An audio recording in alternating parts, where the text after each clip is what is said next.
반갑습니다. 호주 변호사 박창민입니다. 지난주에 제가 영상을 하나 올릴 때 제목을 호주 이민성 홈페이지를 100% 믿으면 안 되는 이유라고 하나 영상을 올린 적이 있습니다. 어그로 끌기 위해서 제목을 그렇게 잡은 것이 아니라 이해합니다. 일반인으로서 이민성 홈페이지만큼 쉽게 접근해서 정보를 얻을 수 있는 곳이 뭐가 그렇게 많겠어요, 그죠? 개별 이민 법무사, 이민 변호사 또는 일반인들의 블로그 또는 수년 전의 자료들을 여러분들이 의존하게 될 경우에 훨씬 더 큰 문제가 생길 수 있기 때문에 정부의 공신력 있는 웹사이트에 의존하게 될 수밖에 없는 이런 여건들 충분히 이해합니다. 그런데 제가 왜 그런 영상을 올렸냐 하면 이민성 웹사이트를 믿지 마라 이게 아니고 거기에 있는 내용은 법이 아니다. 법을 해설하는 과정 중에서 오류가 있을 수 있고 그 다음 업데이트가 안 될 수 있다 이런 부분들을 강조하기 위해서 올린 바 있습니다. 그러면 여러분들이 일반인으로서 도대체 이민 관련된 정보를 어디에서 어떻게 얻는 것이 좋을 것인가? 자, 정답은 이민성 웹사이트에서 홈페이지에서 시작하셔야 됩니다. 그걸 위해서 오늘 영상을 찍습니다. 오늘 영상의 제목은 호주 이민성 웹사이트 홈페이지 제대로 사용하는 법. 어때요? 좀 괜찮을 것 같으세요? 저랑 같이 한번 훑어보도록 하시죠. 화면 전환합니다. 이민성 웹사이트를 한번 들어가 보도록 할게요. imi.gov.au 이렇게 들어가시면 homeaffairs.gov.au라고 하는 웹사이트로 이제 이동이 됩니다. 원래 imi.gov.au는 제 기억으로는 한 2004년부터 저는 썼었고 그 이전에도 계속해서 썼을 것 같아요. 참고로 여러분들의 어떤 상식을 위해서 제가 몇 가지를 말씀드리자면 호주 이민성은 Department of Immigration이라는 이름으로 1945년에 처음 개설되었고 정식 정부 부처의 형태로는 그 이후로 엄청난 개정을 지금 밟아왔어요. 참고로 위키피디아 보시면 그런 내용들을 굉장히 많이 보실 수 있겠죠. 보시면 1945년부터 쭉 이어져서 현재 Department of Home Affairs라고 합니다. 자, Department of Home Affairs라고 하면 말 그대로 내무부라고 봐야 되고요. 2017년도에 만들어진 슈퍼 디파트먼트입니다. 엄청난 포트폴리오를 가지고 있고 현재 호주 이민성은 그 내무부의 부속 기구로서 들어가 있습니다. 공식적으로는 Department of Immigration이라고 이야기하기도 힘들고요. 하지만 그 포트폴리오 가운데서 업무 자체가 워낙 크다 보니까 지금 Minister for Immigration, 그 다음 Citizenship, Migrant Services and Multicultural Issues 이런 형태로 지금 소위 이민 업무를 담당하는 장관이 만들어져 있죠. 장관 자리가 만들어져 있습니다. 제가 실제 보여드리겠습니다. 현재 호주 연방 정부의 지금 스콧 모리슨 총리의 제 2기 미니스트리인데 장관 이제 목록인데 보시면 홈 어페어즈가 여기 있습니다. 피터 더튼 장관이 지금 내무부 장관이고 그 밑에 부속으로 포트폴리오가 이렇게 요 코너에 지금 잡혀 있는 것이고 여기에 지금 Minister for Immigration, Citizenship, Migrant Services and Multicultural Affairs네요. 여기에 이제 현재 이민성 업무를 담당하고 있는 데이비드 콜맨이라고 하는 장관이 지금 배정이 되어 있죠. 근데 여기 지금 볼드가 아니고 지금 다른 장관들이 이렇게 볼드가 있는데 볼드가 아닌 장관이잖아요, 그죠? 이게 무엇인고 하니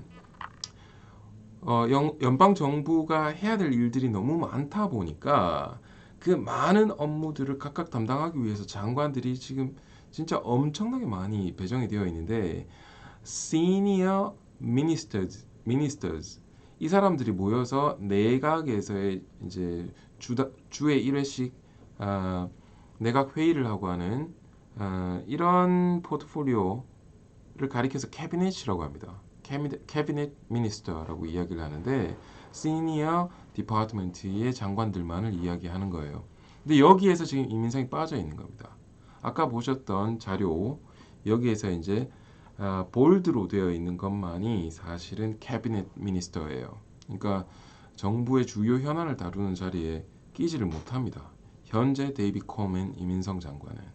왜냐하면 피터 더튼 슈퍼 내무부의 장관이 이민성 업무를 그 밑에 포트폴리오로서 지금 가지고 있기 때문이죠. 뭐 이런 내용은 지금 재미없으니까 넘어가는 걸로 하고, 그래서 여러분들이 이민성 웹사이트를 찾더라도 항상 Home Affairs, 즉 내무부 웹사이트로 지금 이동되게 되어 있다. 이 이야기를 하려고 했었어요. 원래 2017년 이전만 하더라도 imi.gov.au를 치면 Department of Immigration Something, 뭐 토니 에봇 총리 시절만 하더라도 DIBP라고 했죠. Department of Immigration and Border Protection. 즉 이민성 업무에서 이민 업무와 Border Protection 업무 이렇게 두 개로 구분이 됐었는데, 지금은 그 위에 Home Affairs라고 하는 내무부가 들어갔고, 그 내무부 밑에 이민 업무가 포트폴리오로 지금 들어가 있습니다. 이 내무부 자체가 가지고 있는 모든 포트폴리오가 여기 지금 다 들어가 있는데, 한번 읽어볼게요. Immigration and Citizenship, 즉 이민 그리고 호주 시민을 관리 관장하는 이런 포트폴리오가 들어가 있고, 그 다음에 보더를 크로싱하거나 트래블하는 이런 업무도 지금 갖고 있는데, 링크를 눌러보면 실제로 이제 Australian Border Force라고 해서 그 국경을 이제 관리하는 이런 내용이 해당이 됩니다. Import, Export, Buying Online 뭐 마찬가지로 이 포트폴리오도 지금 Australian Border Force에서 함께 관리를 하고 있고요. National Security, Criminal Justice, Transport Security, Multicultural Affairs, Emergency Management, Cyber Security 이런 것들을 관리하는 슈퍼 디파트먼트가 Department of Home Affairs 내무부입니다. 근데 지금 제가 이 Home Affairs 디파트먼트의 모든 포트폴리오를 설명드리기 위해서 지금 영상을 킨 게 아니잖아요. 이번 영상의 핵심은 이민 관련된 웹사이트, 즉 이민성 웹사이트를 제대로 쓰는 방법에 대해서 한번 알아보도록 하시죠. 이민성 웹사이트를 들어오면 이렇게 지금 파란 화면이 보이고, 그 다음 아래로 내려가면 이제 큰 링크들이 이제 몇 가지가 나옵니다. 영주권자로 호주로 호주나 호주 바깥으로 트래블링 하는 것들. 그 다음 뭐 PR 지금 보고 있기 때문에 그런 거예요. 그 다음에 비자를 신청하는 방법으로 보자면 비자의 종류들, 그 다음에 citizenship 관련된 내용은 이렇게 아래에 보이고, 그 다음 entering or leaving, 호주로 출입국 관련된 내용들, 각각을 누르시면 예를 들어 뭐 뉴질랜드 시티즌의 경우에 봐야 되는 기본적인 메이저 기능들을 여기에 지금 뽑아놨습니다. 여러분들 목적에 맞춰서 지금 보시면 되는 거예요. 그런데 매번 이거 찾아가지고 오고 하위 부속 메뉴가 무엇인지를 찾는 게 힘드시지 않습니까? 그래서 제가 보여드리려고 하는 건 내무부의 메인에서 Immigration and Citizenship으로 들어왔을 경우에 좌측 상단에 있는 메뉴부터 시작하시면 여러분들 틀릴 일이 없습니다. 이 메뉴에 있는 기능들이 어디로 우리를 링크 시켜주는지, 어떤 기능들을 갖고 있는지를 보여드리는 게 이 영상의 핵심입니다. 자, 홈 누르시면 여기 그대로 오게 되고요. 이민성 포트폴리오 관련된 내용이고, Entering and Leaving Australia, 호주로 들어올 때 또는 호주에서 나갈 때 해야 되는 내용들을 꼽아서 지금 정보를 주고 있는 것이 이 메뉴입니다. Entering Australia를 누르시면 비자가 필요할 터인데 어떻게 해야 되며 뭐 이런 내용들이 나오게 되고요.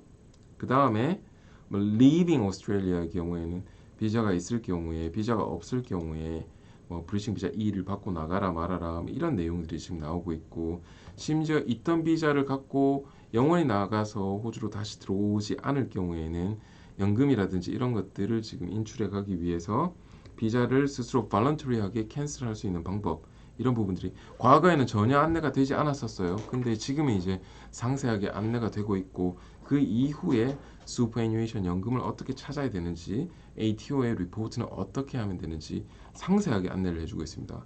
점점 진화하고 있어요. 호주 이민성의 웹사이트의 정보 자체가. 그런 부분에서 저는 굉장히 좋은 일이라고 생각을 합니다.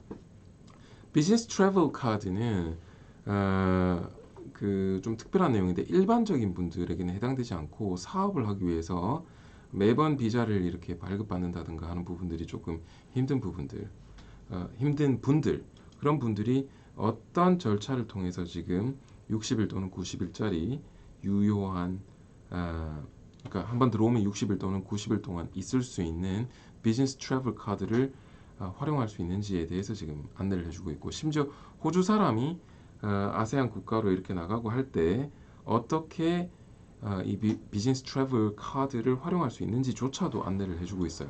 그러니까 사업차 아시아 퍼시픽 국가를 많이 돌아다녀야 되시는 분들은 활용하는 것들을 좀 고려해 보시면 좋습니다. 그 다음에 뉴질랜드 국민의 경우에 호주로 올 때 좀 특별한 대우를 받죠.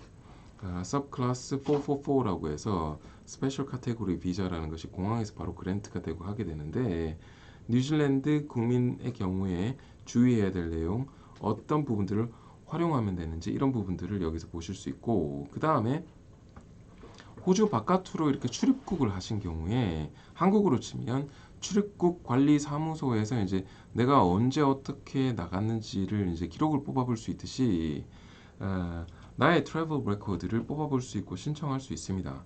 이제 폼 1359라고 해서 Movement Records라고 이야기하는데, 요것들을 이제 뽑아볼 수 있고 신청할 수 있는 정보를 안내해주고 있고요. 그 다음에 이중 국적자가 호주로 입국할 때 호주 아닌 다른 두 개 나라의 국적을 가지고 있을 때 어떻게 해야 되는지, 아니면 호주와 다른 나라가 있을 때 들어올 때는 어떻게 해야 되고 나갈 때는 어떻게 해야 되는지 뭐 이런 부분들을 알려주고 있어요. 그 다음에 이제 보시면 브리징 비자 하에서 나갔다가 들어올 때 주의해야 될 부분에서 브리징 비자 B를 활용해야 된다. 근데 자격은 어떻게 될 것이며 주의해야 될 내용, 이런 부분들을 안내해주고 있습니다. 자, 이게 이제 Entering and Leaving Australia 메뉴였어요. 벌써 12분을 지나가고 있네요. 근데 뭐 아래쪽으로 가면 별로 볼 내용이 없기 때문에 결국 30분 미만에 끝날 겁니다. 끄지 마세요. 끝까지 보시면 여러분들에게 도움되는 내용들이 분명히 있을 겁니다. 비자 섹션 갈게요. 가장 중요한 부분입니다. 자, Visas 메뉴를 누르게 되면 Getting a Visa에서 자, Explore Visa Options라고 누르면 과거에 이제 Visa Wizard, 즉 마법사? 비자 마법사, 비자 도우미라고 하는 이런 내용들이 나옵니다. 즉 뭐냐 하면 일을 하고 싶은데를 누르면 어떤 일을 하고 싶어? 이렇게 묻고 있어요. 즉 메뉴를 딱딱딱 눌렀을 경우에 대략 몇 개의 비자들의 종류가 나올 것인지를 보여주고 그 중에 가장 맞는 것들을 찾아갈 수 있도록 도와주는 도우미 역할을 하고 있습니다. 예, 뭐 많은 내용들을 이렇게 찍어야 되는 건 아니기 때문에 너무 걱정하지 마시고요. 일일이 눌러보다 보면 아실 수 있어요. 그런데 그거 말고 다 뽑고 싶다. 예, 현행 신청할 수 있는 비자들의 목록 중에서 쭉 뽑을 수 있는 것들을 꼽으면 이런 내용들의 지금 비자들이 나옵니다. 많죠. 많죠. 이 중에서 각각 나한테 뭐가 필요하냐를 찾으셔야 될 터인데, 소위 들어보셨던 500 비자 뒤에 나오는 서브클래스 넘버예요. 학생 비자예요. 482 비자 TSS 비자예요. 186 비자 ENS 비자예요. 187 비자 RSMS 비자예요. 즉 현행 신청할 수 있는 비자들을 여기에서 전체 목록을 보실 수 있습니다. 근데 이제 보시면 특수 비자, 예를 들어 뭐 이런 비자들은 여기에 안 나오는 경우가 있을 수도 있는데, 그 부분들은 여러분들에게 지금 직접적으로 타격을 주거나 영향을 주는 부분들이 아니기 때문에 그런 거니까 크게 염려하지 마십시오. 자, 세 번째, 비자 프로세싱 타임 굉장히 중요합니다. 눌러볼게요. 각각의 비자들이 지금 얼마 정도의 시간이 소요되고 있는지를 지금 그냥 인디커티브하게, 즉 그냥 참고만 하라라고 알려주는 곳이 이곳인데요. 글로벌 비자 프로세싱 타임이라고 보시면 안타깝게도 모든 비자에 대해서 다 나오는 게 아니에요. 예를 들어 보죠. 뭐 지금 여기 보시면 뭐 132 비즈니스 탤런트 비자는 오프쇼어에서 사업체를 가지고 있는 분들이 사업 비자를 받기 위해서 활용하시는 이런 비자인데, unable, 그러니까 정보를 주는데 지금 불가능하다 뭐라는 부분들이에요. 근데 예를 들어 resident return 비자는 2일에서 최대가 아니죠. 전체 신청한 사람들이 90%는 54일 안에 결론이 난다. 75%는 이틀 만에 나오고, 나머지 이제 10%는 54일 이상 걸릴 수도 있다라고 하는 읽는 방법이 그렇게 됩니다. ENS 지금 보면 다이렉트 엔트리의 경우에 전체의 75%는 약 1년 3개월 소요가 되고, 전체 90%는 1년 7개월 정도면 되고, 그 다음에 나머지 10%는 이 이상이 걸린다라고 보시면 되는 거예요. 자, 187 보시죠. RSMS 비자는 비자 신청하고 나서 다이렉트 엔트리로 신청했을 때 지금 보세요. 무려 75%는 1년 9개월 걸립니다. 그리고 전체 90%는 1년하고 11개월 걸린다는 이야기죠. 그러니까 RSMS 비자는 올해 11월 15일까지 비자를 신청할 수 있어요. 그때 넣고 나서 이거보다 더 오래 걸릴 거란 이야기예요. 왜냐면 러쉬로 마지막 막차를 타기 위해서 엄청난 사람들이 몰려갈 것이기 때문에 소요되는 시간은 훨씬 더 늘어날 수밖에 없다. 자, 이 정보 비자 프로세싱 타임스 섹션에서 여러분들이 굉장히 주의를 기울여서 보셔야 될 내용이 아닐까라고 생각을 합니다. 네. 안타깝지만 우리가 비자를 컨트롤할 수 없기 때문에 매번 찾아보셔야 돼요. 그죠? Changing visas 뭐 이런 부분들은 뭐냐 하면 이제 다른 비자 신청하고 나서 브리징 비자일 때 비자 컨디션 잘 준수해야 되고 뭐 이런 내용들에 대해서 지금 이야기를 하고 있는 내용이기 때문에 차근차근 읽어보시면 될 것이고요. 나머지 내용은 Fees and Charges for Visas라고 해서 비자 신청비 이런 부분들에 대한 안내가 나와 있습니다. 100% 이거 믿으시면 안 되고 에스티메이터에 불과해요. 그리고 비자 신청비는 정기적으로 계속해서 올라가기 때문에 옛날 거 정보 가지고 보시면 안 됩니다.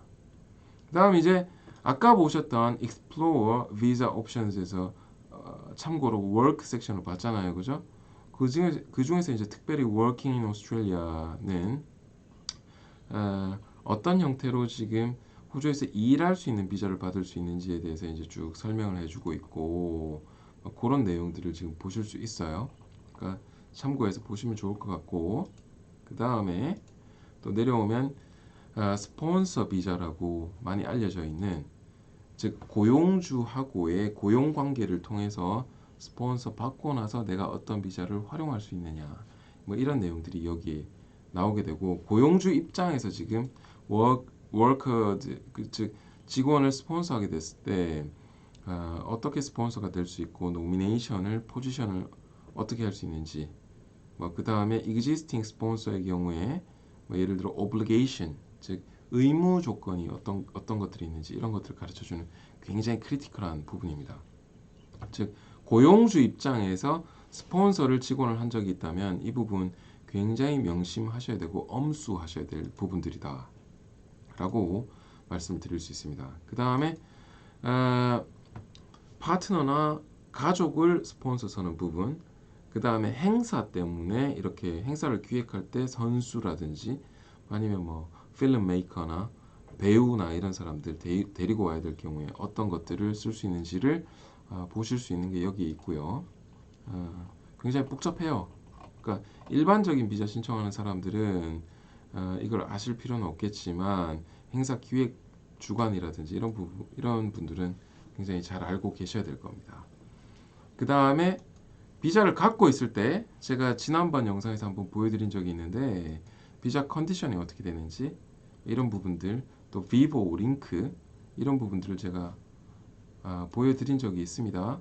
실제로 여기 오셔서 여러분들이 각각의 비자 컨디션의 디테일이라든지 이런 부분들을 좀 명확하게 아실 필요가 있겠죠. 네.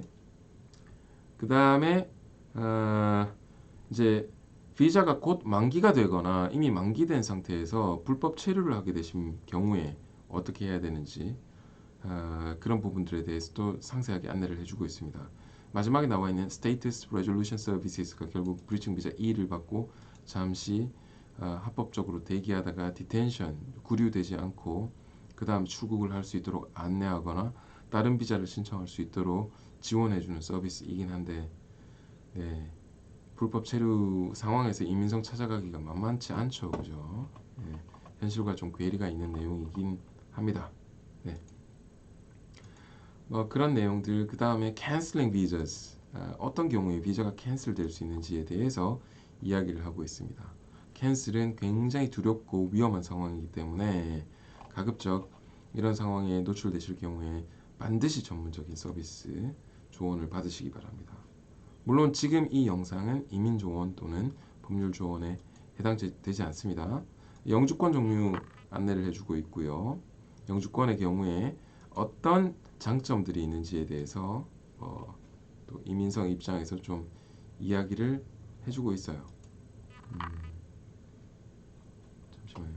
네, 영주권자로서 즐길 수 있는 부분들, 누릴 수 있는 부분들 뭐 10가지쯤 될 겁니다. 하나, 둘, 셋, 넷, 다섯, 여섯, 일곱, 여덟, 아홉. 9가지네요. 네, 뭐 이런 내용들이 있습니다. 그 다음 시티즌십 관련돼서 쭉 보시면 영주권자일 경우에 호주 시민권 신청을 언제 어떻게 할 수 있고, 꼭 영주권자가 아니더라도 해외에서 시민권자의 자녀로 태어난 경우에 어떻게 시민권을 신청할 수 있고, 자격 조건이나 이런 것들은 어떻게 되는지 상세하게 지금 여기에서 안내를 하고 있습니다. 그 다음에 변경된 내용을 신청할 수 있는 내용이 여기 나오죠. 여권이 바뀌었거나 주소지가 바뀌었거나 아니면 이제 배우자 관계가 이제 뭐 끝났거나 사망했거나 뭐 이런 부분들, 비자 신청 자체를 철회할 경우 어떻게 하면 되는지, 리펀드를 받을 수 있는 극히 제한적인 경우, 그다음 스폰서가 사망한 경우, 아이를 낳은 경우, 뭐 이런 경우들, 이민성에 통보할 수 있는 뭐 그런 기능들, 폼들 이런 것들을 안내해주고 있습니다. 보시면 되겠고요. 그 다음에 이민성 자체가 내무부의 포트폴리오 아래에 있는 이민성이 지금 어떤 일들을 하고 있는지를 여기서 보실 수 있고, 이미그레이션 프로그램 관련돼서 지금 상세한 내용들 보실 수 있어요. 마이그레이션 프로그램 지금 2019, 2020인 경우에 여기에서 보실 수 있고요. 그런 내용들을 보실 수 있고, Help and Support라고 해서 각종 이민성의 폼들, 실제 온라인 폼이나 아니면 페이퍼 폼을 다운받아서 보실 수도 있고, 어떻게 생겼는지도 보실 수 있습니다. 그 다음에 이민 용어들에 대한 구체적인 설명도 지금 여기서 찾아보실 수 있고, 그 다음 온라인 서비스, 뭐 비보라든지 이미 어카운트, 즉 이민성에 요즘 온라인으로 비자를 놓지 많이 하죠. 그 다음에 그 비자 신청 계산기, 레전드컴은 이제 이민성 직원이나 아니면 이민 변호사, 이민 법무사 이런 사람들이 이제 액세스를 하게 되는 정책집을 볼 수 있는 내용들, 그렇게 보시면 되고, 레지던스 캘큘레이터는 뭐 2년간 살았는지 아닌지 이런 것들을 계산하기 위한 뭐 계산기인데 사실상 뭐 큰 의미는 없고요. 아래에 있는 패널 피지션 게이트웨이는 비자 신청을 위한 신체 검사를 하는 의사들이 이제 볼 수 있는 그런 내용들입니다. 우리가 일반적으로 볼 내용들은 없어요.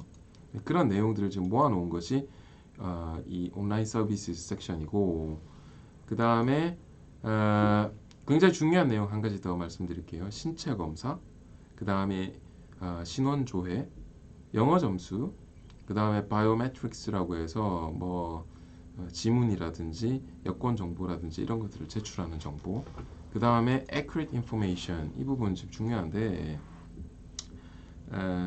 그 가짜 정보를 제공했을 경우에 어떤 크리티컬한 내용이 있을 수 있는지 뭐 이런 내용들, 그 다음에 뭐 이런 제대로 된 진실된 정보를 제출하는 것이 얼마나 중요한지 이런 것들에 대해서 강조를 한 내용이라고 보시면 되겠습니다. 그 다음에 Australian Values, 이 부분은 이제 호주 비자를 신청할 때 크게 두 가지, 임시 비자 신청할 때 Value Statement와 그 다음에 영주권을 신청할 때 Value Statement가 지금 다른데요. 이렇게 두 개가 이렇게 다른데 여기에 Declare를 하기 때문에 여기에 반하는 내용들이 있을 경우에 비자를 이론적으로 취소시킬 수도 있다. 뭐 이런 내용들입니다. 그만큼 호주가 비자를 승인 내주는 과정에서 밸류 스테이트먼트를 중요시하고 있다. 그러니 나중에 몰랐다 소리하지 말고 그런 부분들 명확하게 알고 호주가 중요시하는 가치를 제대로 지키라 뭐 이런 내용들이 됩니다. 그 다음에 요 파트는 이제 이미그레이션 그러니까 마이그레이션 에이전트들에 대한 내용들 뭐 그런 정보들을 보실 수 있고요. 그 다음에 비자를 신청할 때 온라인 또는 페이퍼로 신청할 수 있는 부분들, 특히 이제 비자 스캠스 쪽은 호주에 가면 뭐 관광 비자로 일할 수 있대 이런 헛소리 듣지 말고 요즘 이런 일들이 팽배하고 횡행하고 있는데 절대 듣지 마라라는 이런 어떤 교육 차원에서의 정보라고 보시면 되는데, 사실 뭐 대단한 정보가 있지는 않고 Contact Us 쪽에는 이제 이민성에 어떻게 연락할 수 있는지 뭐 이런 내용들을 이야기하고 있습니다. 네. 뭐 그렇게 보시면 되겠고, 뭐 정보가 바뀌었을 때 어떻게 제출하면 되는지 뭐 이런 내용들 그렇게 보시면 되겠어요. 그 다음 나머지 이제 뉴스 앤 미디어라고 나오는데, 뉴스 앤 미디어는 사실상 뭐 뉴스 앤 미디어 우리가 SBS라든지 이런 데서 볼 수 있는 그런 이민 관련된 뉴스라든지 이런 내용이 아니에요. 예. 그러니까 뭐 이민성 시스템이 언제 이제 메인터넌스 들어가서 다운될 건지 뭐 이런 내용들 뭐인 거고, 뭐 좀 굵직굵직한 내용으로서는 이렇게 뭐 새로운 비자가 시작된다 뭐 이런 내용들을 좀 알려주는 경우도 있는데, 그 이민성 웹사이트를 통해서 알 수 있는 정보보다는 바깥에서 이제 속보의 형태로 알게 되시는 정보들이 훨씬 더 많으실 겁니다. 자, 이렇게 이민성 포트폴리오 하에서 찾을 수 있는 정보들이 어떤 것들인지 이런 것들을 조금 서머리 한번 해드렸어요. 이렇게 기본 정보를 찾으신 다음에 그 다음에 여기에 있는 내용은 법이 아니기 때문에 100% 저것만 믿으면 안 되고, 내가 무언가를 준비한다면 여기에서 시작해서 이민조언 또는 법률조언을 똑바로 들으셔서 후회 없이 제대로 준비하실 수 있는 그런 자세가 중요하겠죠. 그러니까 전체 빅픽처를 보는 데는 이민성 웹사이트 홈페이지 정말 중요한 내용들을 많이 얻으실 수 있습니다. 네, 그 이후에 스텝 바이 스텝 밟아서 세부적인 정보를 아시려고 할 때는 너무 홈페이지 내용만 의존하지 마시고 내 상황에 맞는 내용들을 법적 근거를 가지고 똑바로 준비하신 다음에 비자를 준비하시든 아니면 뭐 변경된 내용을 통보하시든 또는 비자가 캔슬되는 것들 막든 이런 절차를 제대로 밟으시는 것이 중요하겠습니다. 뭐 잠시 사무실에 나왔다가 이런 내용도 한번 알려드리면 좋을 것 같다라는 생각이 들어서 지금 영상을 한번 만들어 봤습니다. 도움이 되셨는지 모르겠네요. 네, 이 정도 오늘 하는 걸로 할게요. 들어가세요.